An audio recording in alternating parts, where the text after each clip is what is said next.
KPM. Selamat menonton dan selamat datang ke Sukses SPM 2022 bersama dengan saya, Lokman Hakim. Baik, hari ini kita nak belajar tentang mata pelajaran pembinaan domestik bersama dengan seorang cikgu yang cukup luas pengalamannya, iaitu Cikgu Nazrul. Itu nama pendek. Nak tahu nama panjang? Jom kita lihat profil cikgu kita hari ini.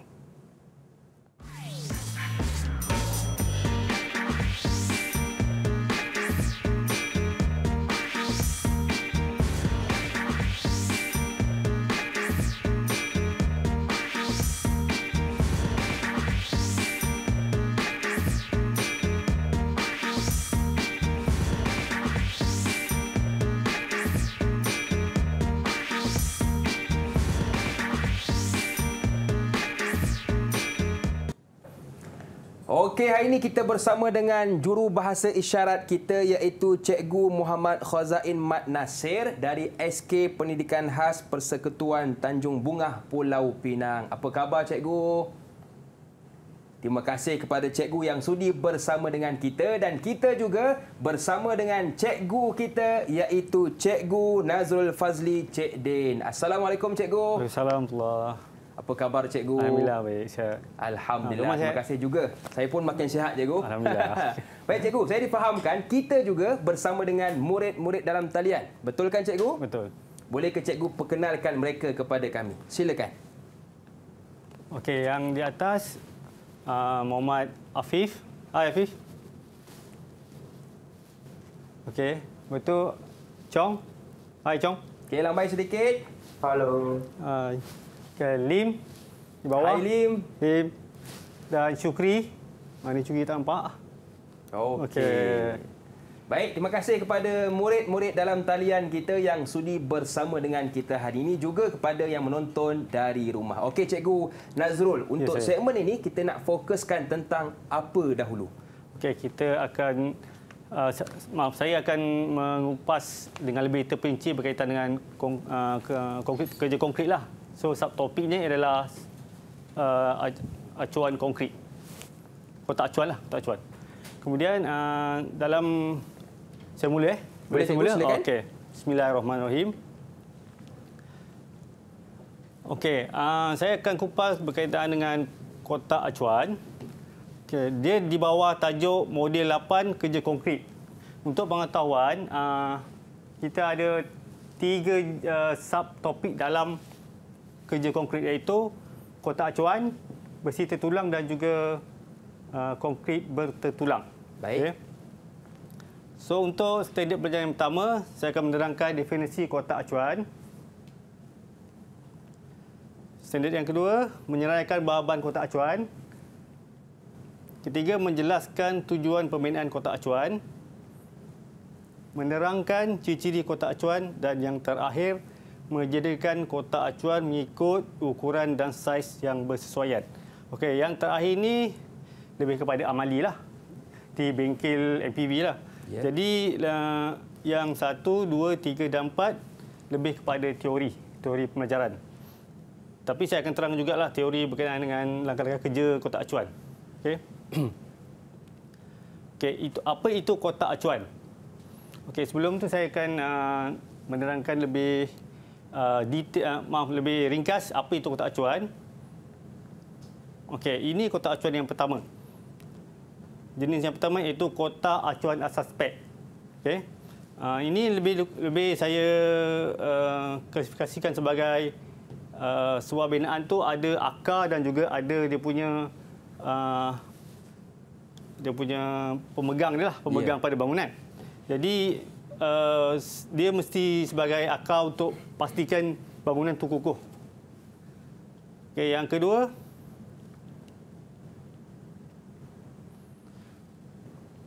kotak acuan merasuk. Okey, biasanya kotak acuan rasuk ni atau biasa panggil beam, dia berada di bumbung ataupun di bahagian first level. First level atau second level lah. Kalau bumbung teratas ada rasuk bumbung. Baik. Okey, dan yang terakhir, kotak acuan tiang. So, setiap bangunan mesti ada tiang. Jadi, yang berwarna coklat ni adalah kayu-kayu lah. Ini dia panggil acuan. kotak acuan. Okey. Okey, standard pembelajaran yang pertama iaitu menyatakan definisi kotak acuan.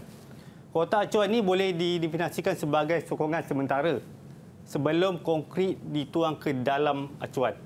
Okey, saya highlight sokongan sementara supaya para murid boleh memahami kata kunci dia. Supaya nanti bila SPM nanti murid tidak perlu memikir terlalu panjang lah. Betul. Kan? Jadi sokongan sementara itu yang murid kena ingat. Okey, yang kedua, reka bentuk dan sistem pembinaannya terdapat dalam pelbagai saiz, bentuk dan mudah dipasang. Jadi yang saya hitamkan ni murid kena ingatlah kata kunci je. Reka bentuk, pelbagai saiz, bentuk dan mudah dipasang. Dan yang terakhir, kotak acuan juga berfungsi untuk mempercepatkan kerja-kerja di tapak pembinaan selain daripada mengekalkan kualiti struktur. Okey, ini gambar rajahnya. Kalau kita tengok bentuk dia berbeza. Yeah. Ini tiang untuk bulatan, segi empat dan juga rasuk. Jadi ini dia punya, kalau saya lebih suka terangkan jika kotak acuan ini dipasang sedemikian rupa, jadi maknanya bila konkrit dimasukkan dalam tu, dia akan terbentuk macam tu jugalah. Mari kita buat kuih kan. Baik. Jadi dibentuk macam tu juga. Kalau bulat-bulatlah. Kalau segi empat, segi empat. Okey. Jadi mengekalkan kuantiti itu maknanya acuan konkrit itu mestilah kuat, stabil dan juga kukuh. Kerana jika ada terdapat sikit kebocoran pada acuan konkrit itu, dia boleh bocor dan konkrit itu tak jadi. Ya. Dia kena dibuat semula lah. Okey. Okey, ini saya nak bagi soalan kepada para murid. Okey, Lim, dah sedia untuk soalan? Lim? Dah, cikgu. Okey. Dah, cikgu. Okey, lihat gambar rajah ni. Okey, saya tanya pasal definisi kotak acuan. Berdasarkan gambar rajah di atas, terangkan definisi kotak acuan pada ruang jawapan yang disediakan di bawah. Okey, yang pertama, boleh bagi jawapan? Okey, silakan Lim. Kotak acuan boleh didefinisikan sebagai sokongan sementara sebelum konkrit dituang ke dalam acuan. Okey, kita tengok jawapan dia yang pertama. Okey, tepat sekali. Kotak acuan boleh didefinisikan sebagai sokongan sementara lah. Okey, ini kata kunci dia. Okey, Syukri. Soalan yang jawapan yang kedua. Syukri. Okey, jangan lupa onkan mic, Syukri. Tak dengar. Sorry. Reka bentuk dan sistem pembinaan terdapat dalam pelbagai saiz, bentuk dan mudah dipasang. Betul ke cikgu jawapannya? Kita tengok. Okey, betul Reka bentuk dan sistem pembinaannya terdapat dalam pelbagai saiz, bentuk dan mudah dipasang. Okey, yang ketiga, Chong. Jawapan yang terakhir. Yang ketiga, kotak acuan juga berfungsi untuk mempercepatkan kerja-kerja di tapak pembinaan selain dapat mengekalkan kualiti struktur konkrit dan penggunaannya yang lebih ekonomi dalam industri pembinaan. Okey, kita tengok. Alhamdulillah. Okey, betul kotak acuan berfungsi untuk mempercepatkan kerja-kerja di tapak pembinaan selain daripada mengekalkan kualiti struktur konkrit dan penggunaannya yang lebih ekonomi dalam industri pembinaan. Jadi di sini, definisi kotak acuan, saya boleh kelaskan ia sebagai satu tulang belakang kepada binaan atau bangunan lah. So, kalau tak ada kotak acuan ni, konkrit tidak dapat dibuat di dalamnya. Jadi bangunan kalau tak ada konkrit, boleh membahayalah pada pengguna. Ya. Okey. Okey, baik. Jadi itulah maksud dan jenis-jenis kotak acuan. Dan sekarang cikgu, kita nak berehat seketika. Boleh cikgu? Okey, boleh. Jangan ke mana-mana, teruskan bersama dengan kami pastinya dalam Sukses SPM 2022. Didik TV KPM.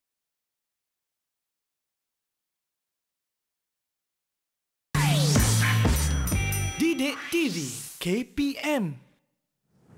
Okey, siapa yang tak masuk lagi kelas, cepat masuk. Saya bukan nak rotan, tapi ini kayu. Bukan sebarang kayu. Kayu ni sebenarnya boleh kita gunakan sebagai kotak acuan. Tak percaya? Jom kita tanya kepada Cikgu Nazrul. Okey, Cikgu Nazrul, apakah bahan-bahan kotak acuan? Okey, saya sambung ya. Okey, standard penjarahan yang kedua ialah menyenaraikan bahan-bahan dalam kotak acuan.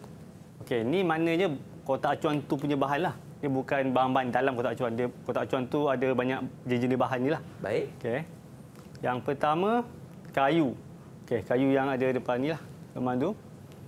Okey, kayu tu merupakan kayu berloti 1 inci kali 2 inci. Saiz dia yang panjang terpulang pada pembekal lah. Ada yang 16 kaki, ada yang 12 kaki.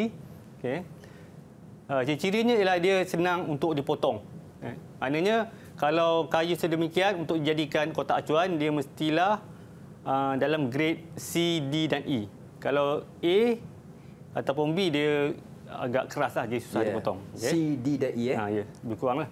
Kemudian ia tidak mudah pecah apabila dipakukan pada papan lapis. Okay? Yang ketiga, ia mempunyai ketahanan yang tinggi. Maknanya kalau boleh tidak ada anak-anak ke yang boleh makan, boleh tahan rosak, tahan haba dan sebagainya lah. Baik. Okay. Betul, dia tidak mudah rosak akibat perubahan faktor cuaca kerana kotak acuan kebanyakannya berada di luar bangunan. Betul. Dia akan kena hujan, kena panas. Itu perkara biasa. Ketahanan tu diambil kira dalam menentukan kualiti kayu tu lah. Kemudian kayu tu mestilah bersifat ringan kerana kadang-kadang kita nak pasang kotak acuan tu di bahagian atas.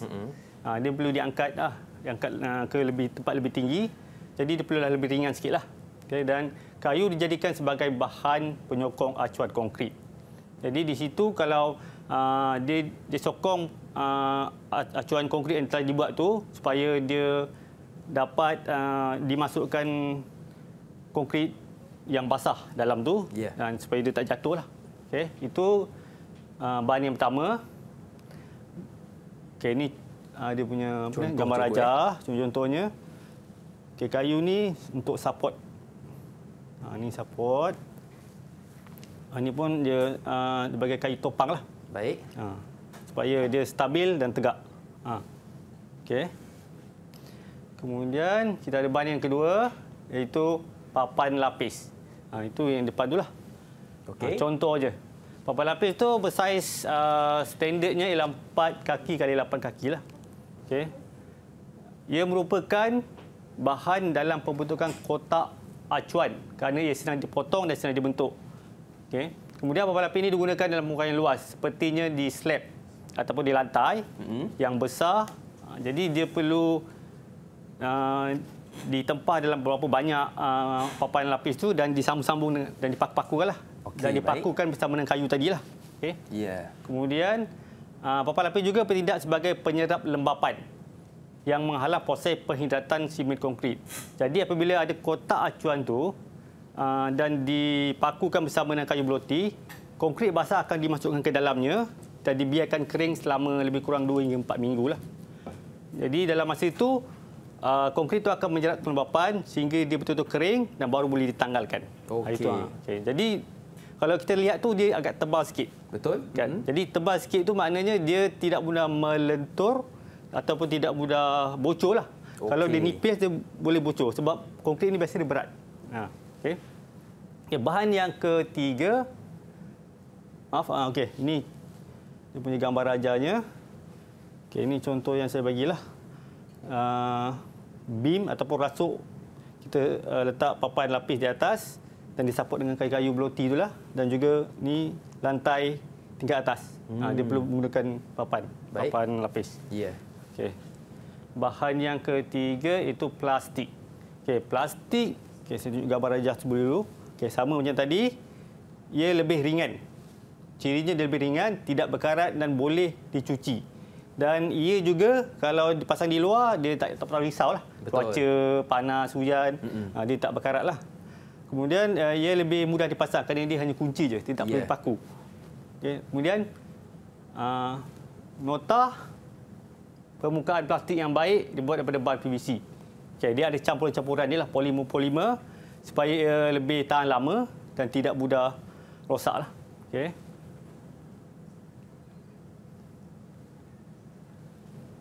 Okey, bahan yang keempat, aluminium. Okey, ini gambar rajahnya, aluminium. Okey, sebenarnya aluminium ni merupakan satu bahan yang lebih mahal sikitlah banding daripada kayu dan juga plastik tadi. Jadi kita ataupun di pembinaan sekarang ni dia tak cadangkan pakai ni kerana ia terlalu mahal. Betul. Tapi ia boleh jadikan sebagai sumber alternatif lah kepada keluli. Okey. Kemudian dia lebih ringan lagi daripada plastik tadi dan punya ketepatan, ketegangan dan mampatan yang tinggilah. Jadi aluminium ni dia jika ingin dipasang untuk jadikan kotak acuan, dia perlulah projek yang besar, yang tinggi dan juga boleh diulang beberapa kali. Kalau nak buat contohnya, buat tiang, dia gunakan tiang yang sama saiz supaya bila nak tempah tu dia tak rugilah. Ya. Kan? Okey. Dan bahan yang terakhir, iaitu yang kelima, bahan keluli. Okey, ini contohnya tiang dan juga dinding. Okey, kotak acuan terdiri daripada panel yang berfungsi sebagai komponen utama dalam pembentukan struktur bangunan, panel penggading dan alat penutup. Panel penggading ni maknanya inilah dinding. Dinding tu. Jadi ada dinding tu dia guna bata. Baik. Tapi dalam situasi macam contoh ni pembuatan kilang, dia hanya gunakan konkrit supaya konkrit lebih tahan api, kalis api, ataupun dia lebih boleh menyerap kepanasan lah kat situ. Jadi dia lebih kukuh dan lebih kuat kalau gunakan konkrit yang berdinding panjang lah. Okay? Sebab itu dia gunakan kotak acuan keluli. Okay? Dia dinamakan sebagai dinding receh lah. Panel dan komponen sistem kotak acuan keluli ini digunakan pada dinding receh kerana ia boleh digunakan berulang kali. Maknanya bila dia siap sini, dia akan buka dan pasang semula di tempat lain. Jadi dia akan terus bersambung-sambung lah dinding. Dia tak kekal lah cikgu. Yes, tak kekal. Baik. Okey. Okey, ini soalan yang akan saya tunjukkan kepada Afif. Okey, berdasarkan pernyataan di bawah. Okey. Tandakan betul pada jawapan yang betul dan tidak bagi jawapan yang salah berkaitan dengan jenis-jenis bahan yang terdapat pada kotak acuan pada ruang jawapan disediakan. Okey, kayu betul atau tidak? Kayu, betul. Betul. Kita tengok jawapan dia. Betul. Okey, tahniah Betul. Yang kedua, papan lapis. Maaf. Papan lapis. Okey. Syukri. Jawapannya? Jawapan dia betul, salah? Jawapan dia betul. Betul. Okey. Okey, tahniah. Okey, batu bata. Chong. Salah. Salah. Okey, batu bata tidak digunakan sebagai bahan kotak acuan ya. Okey, aluminium. Lim. Betul. Betul. Okey, tahniah last sekali. Plastik, Afif. Betul atau tidak plastik digunakan sebagai kotak acuan? Betul. Ya? Betul salah? Betul. Betul. Okey, tahniah. Betul. So, jawapan dia betul. Betul, salah, betul dan betul. Okey. Ini ciri-ciri je. Saya akan tanya seorang-seorang juga. Okey, Chong. Namakan jenis bahan-bahan yang sepadan dengan ciri-ciri bahan kotak acuan dinyatakan. Okey, cirinya ialah boleh didirikan, dibuka dan dipasang semula dengan lebih cepat. Okey, ciri kedua terdiri daripada panel yang berfungsi sebagai komponen utama dalam pembentukan struktur bangunan, panel penggading dan alat penutup. Apakah jawapannya? Chong? Keluli. Apa dia? Keluli. Keluli, kita tengok jawapan dia. Okey, betul betul, baik. Keluli. Okey, Syukri. Ciri kedua, ia lebih ringan, tidak berkarat, senang untuk dicuci dan selepas digunakan. Lepas tu kedua, dia lebih senang untuk dipasang. Apa jawapan dia, Syukri? Plastik je. Plastik. Betul ke cikgu jawapannya? Okey, betul. Terbaik. Okey, tahniah. Okey. Lim. Ciri yang ketiga, merupakan bahan dalam pembentukan kotak acuan kerana senang dipotong dan dibentuk. Digunakan pada permukaan yang luas seperti permukaan dinding atau lantai. Yang ketiga, bertindak sebagai penyerap kelembapan yang menghalang proses penghidratan simen dan konkrit. Apa jawapan dia? Lim? Papan lapis. Papan lapis. Okey, tahniah papan lapis ada pandu. Okey. Jangan tulis sikit lapis Okey, yang keempat. Afif. Kotak acuan ini merupakan sumber alternatif kepada keluli, sumber alternatif. Okey. Kedua, mempunyai ketumpatan, tegangan dan juga muatan yang lebih ringan jika dibandingkan dengan ketumpatan acuan keluli. Jawapan dia, Afif? Aluminium. Aluminium. Okey, tahniah. Okey, itu jawapan ni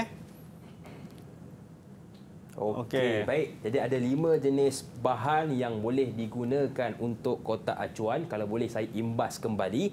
Yang pertama kayu, yang kedua papan lapis, yang ketiga plastik, yang keempat aluminium dan yang kelima keluli. Okey, baik cikgu. Jadi kita nak berehat seketika boleh? Boleh. Jangan ke mana-mana, teruskan bersama dengan kami pastinya dalam slot sukses SPM 2022.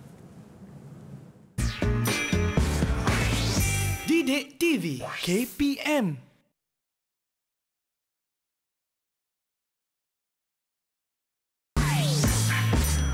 Didik TV KPM. Dalam pembinaan domestik, kotak acuan ini begitu penting. Jadi untuk segmen ini, kita nak belajar tentang apakah tujuan pembinaan dan ciri-ciri kotak acuan bersama dengan cikgu kita, iaitu Cikgu Nazrul. Okey, cikgu, apakah tujuan dan ciri-cirinya? Okey. Untuk standard pelajaran 8.1.3 iaitu menjelaskan tujuan pembinaan kotak acuan. Kenapa kotak acuan perlu dibina pada setiap binaan ataupun rumah kediaman lah. Okay. Yang pertama, ia perlulah menampung konkrit basah yang baru dituang bagi membentuknya kepada bentuk dan saiz yang dikehendaki. Macam tadi saya terangkan bentuk bulat, bentuk segi empat semua, itulah bentuk acuannya. Kemudian ia menanggung konkrit semasa kerja-kerja pemadatan compaction, maknanya kerja getaran atau vibration lah. Dan yang ketiga, menahan konkrit sehingga konkrit tersebut memperoleh kekuatan yang mencukupi ataupun self-supporting. Okey, saya jelaskan satu persatu. Untuk yang pertama, menampung konkrit basah. Jadi apabila kita dah siap pasang kotak acuan ni, kita akan masukkan besi dan juga memesan konkrit basah daripada loji. Ikut grade lah, ada grade 25, ada grade 30. Dan konkrit tu memang berat. Memang berat sebab dia berair. Jadi dia akan masuk ke dalam kotak acuan tu. So kotak acuan tu kalau yang jenis yang kukuh dan kuat, dia akan dapat support, akan dapat tampung sehingga dibiarkan selama 2 hingga 4 minggu lah. Jadi kalau kotak acuan tu tak kuat, saya risau memang benda tu konkrit tu akan jatuh balik dan rosaklah semuanya. Okey, yang kedua, dia menanggung konkrit semasa kerja-kerja pemadatan. Semasa kita tuang konkrit dalam kotak acuan tu,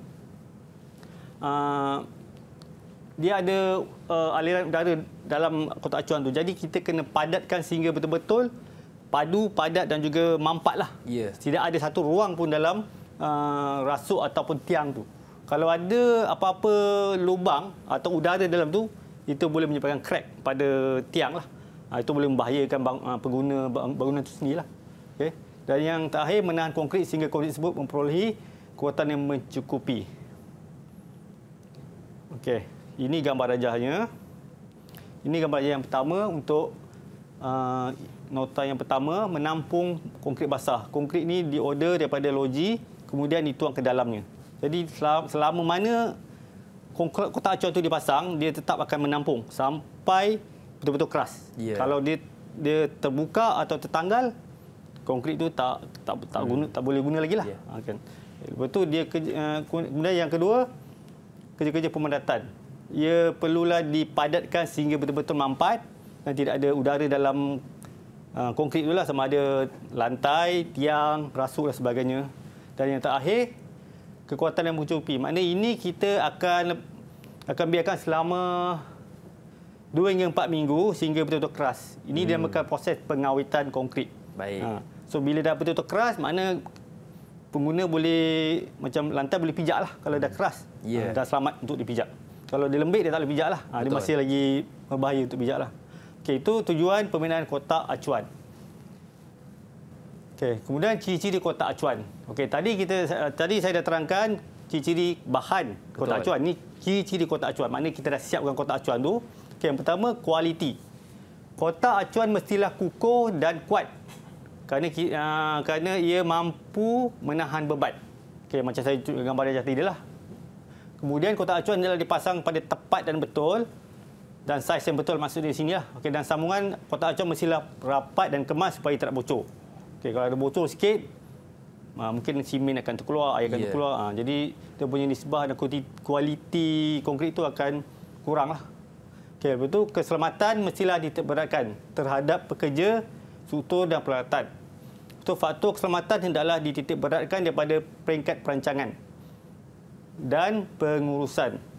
Pembuatannya mestilah mematuhi spesifikasi, pembinaannya dikawal dengan rapi dan penyelidikan. Keselamatan di sini maknanya semasa kita membuat kotak acuan, kita kena pastikan kita gunakan alatan tangan yang betul, cara pasang tu betul. Kalau di tempat tinggi tu, keselamatan dia lebih tinggi lah. Kan? Kena paku lagi, kena angkat naik atas lagi. Dia banyak proses dan kerjanya lah. Dan juga mematuhi spesifikasi.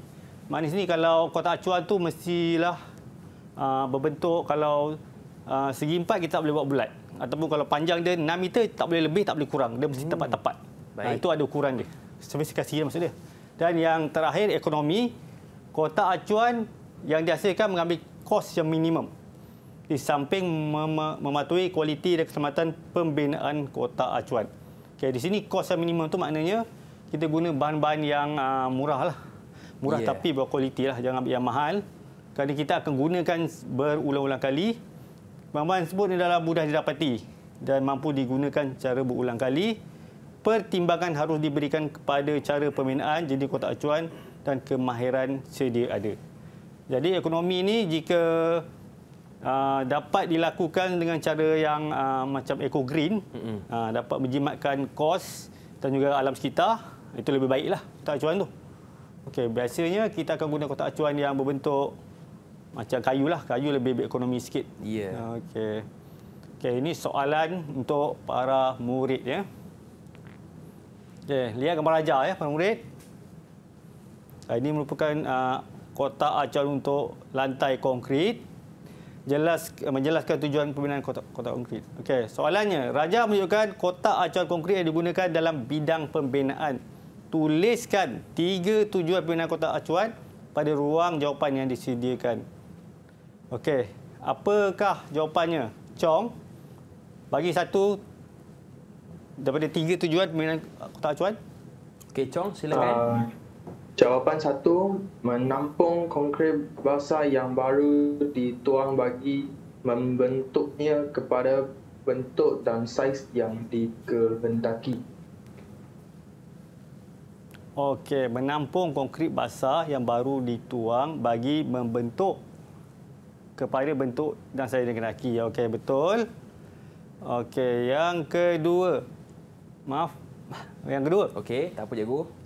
Tak ada melihat. Syukri, apa jawapan dia? Soalan yang kedua, jawapan yang kedua. Menampung konkrit semasa kerja-kerja permandatan komposition. Okey, kita lihat jawapannya. Jawapan dia. Compassion. Okey, menanggung konkrit semasa kerja-kerja pemadatan atau compassion. Okey, dan yang ketiga, Afif, jawapan yang ketiga. Menahan konkrit sehingga konkrit tersebut mempunyai perbuatan yang mencukupi. Saya supportive. Okey, kita tengok jawapan. Okey, tahniah menahan konkrit sehingga konkrit tersebut memperolehi kekuatan yang mencukupi atau self-supporting. Jadi para murid tolong ingat ni, menampung konkrit basah, pemadatan dan juga self-supporting, kekuatan yang mencukupi. Ini 3 kata kunci awak kena ingat jika ditanya dalam soalan SPM nanti. Okey. Soalan yang kedua berkaitan dengan ciri-ciri kotak acuan. Okey, saya terangkan dulu ciri kotak acuannya. Okey, yang pertama, kotak acuan yang dihasilkan mengambil kira kos yang minimum. Kata kunci dia, kos minimum. Okey. Di samping memenuhi kualiti dan keselamatan pembinaan kotak acuan. Bahan-bahan hendaklah mudah didapati dan mampu digunakan secara berulang kali. Pertimbangan harus diberikan kepada cara pembinaan, jenis kotak acuan dan juga kemahiran pekerja sedia ada. Okey, Lim, apakah jawapan untuk ciri kotak acuan tadi? Ekonomi. Ekonomi. Okey. Okey, tahniah. Betul ekonomi dengan kos berkait rapat. Baik. Okey, ciri yang kedua, kotak acuan mestilah kukuh dan kuat supaya mampu menahan beban. Yang kedua, kotak acuan hendaklah dipasang dengan tepat dan betul. Sambungan kotak acuan mestilah rapat dan kemas supaya tidak bocor. Okey, Hafiz, apa jawapannya, Hafiz? Untuk ciri yang kedua? Apa jawapannya? Onkan mic, Afif. Onkan mic. Kualiti. Kualiti. Okey, tengok jawapan dia. Okey, betul. Terbaik. Tepat ya. Kualiti. Yang terakhir, Chong. Okay, sila, Chong. Keselamatan. Belum lagi. Jom.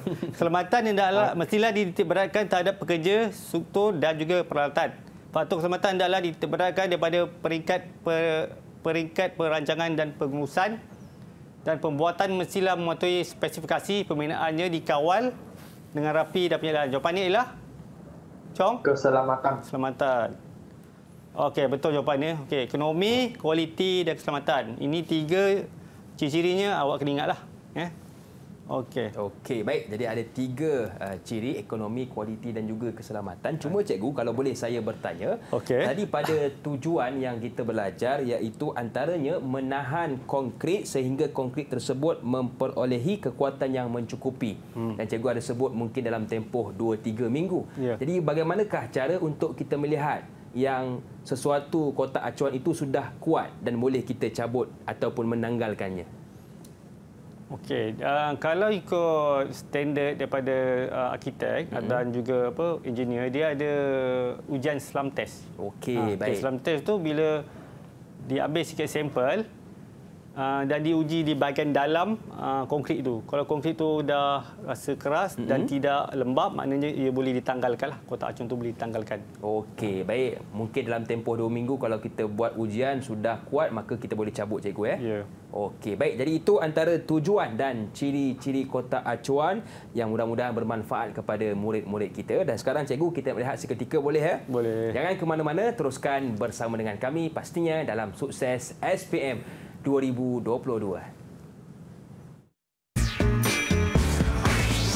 Didik TV KPM.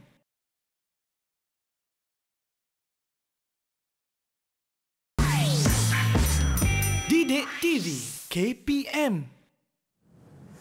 Okey, kalau kita lihat, kita sudah ada alatan di hadapan kita untuk kita membina kotak acuan. Dan sekarang kita nak tahu apakah langkah-langkah untuk membina kotak acuan. Jom kita bertanyakan kepada Cikgu Nazrul. Okey, Cikgu, apakah langkah-langkahnya? Okey, baik.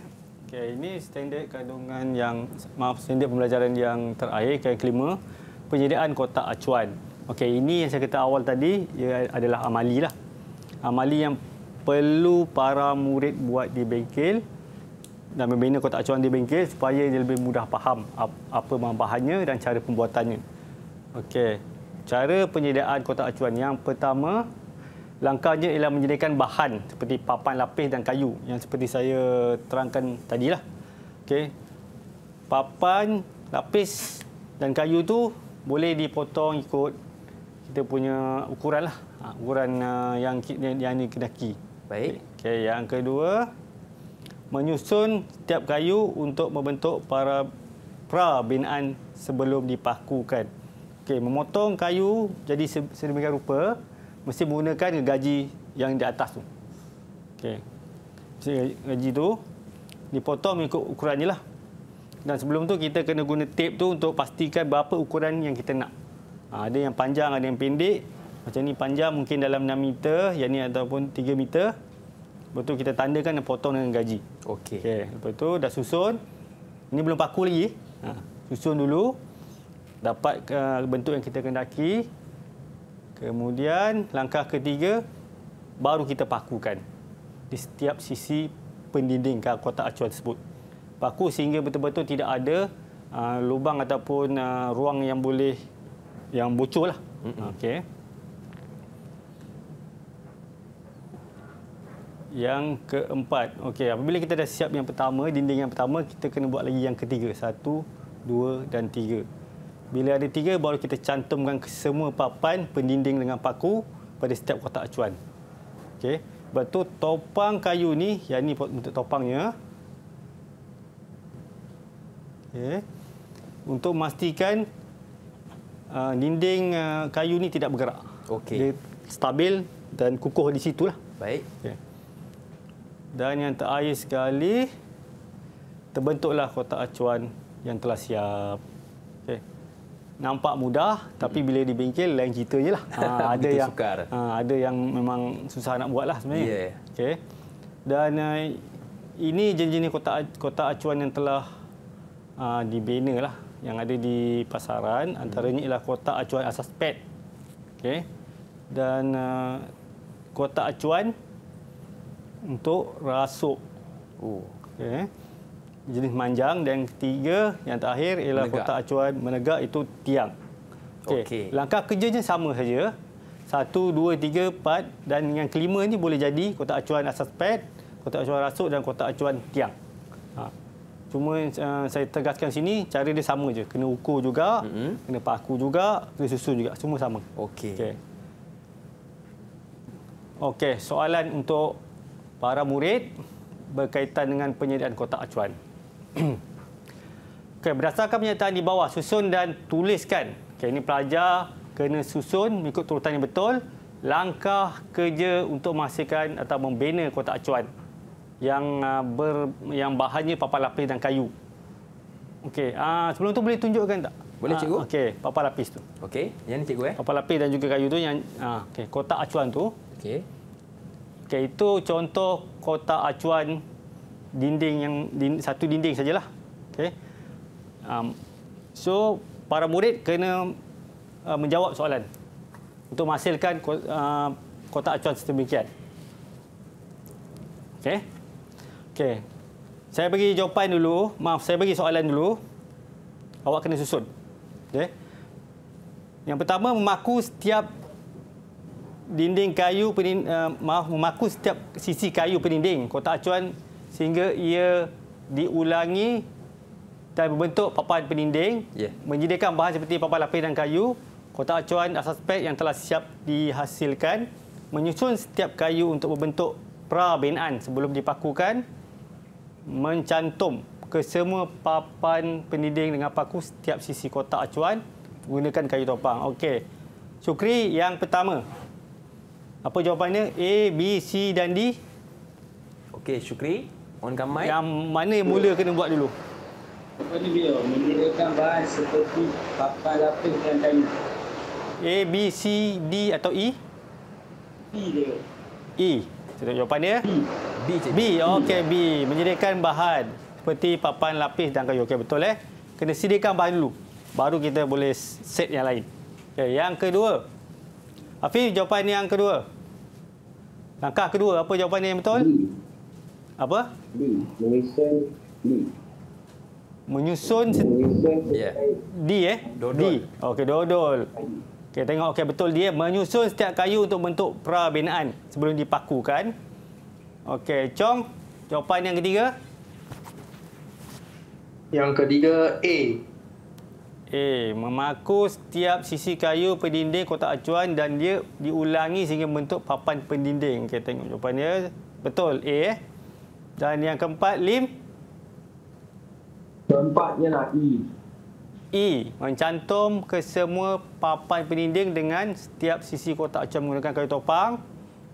Okey, E betul. Dan yang terakhir, Syukri, yang terakhir jawapannya? C, cikgu. Apa dia? Sekali lagi. C. C. Okey, C. Okey, kotak acuan asas pad yang telah disiapkan. Okey, C Jadi jawapannya B, D, A, E dan C. Okey, format untuk soalan berkaitan dengan turutan dan juga susun langkah kerja ni memang soalan favourite untuk SPM nanti. Dia memang akan tanya. Ya. Jadi para murid kena menghafal lah. Hafal macam mana cara nak buat. Jadi cara menghafalnya kena bina. Kena ada pengalaman bina kotak acuan di bengkel. Praktis cikgu Praktis tu. Okey. Soalan yang kedua. Berdasarkan gambar di bawah, tandakan betul bagi jawapan yang betul dan tidak bagi jawapan yang salah.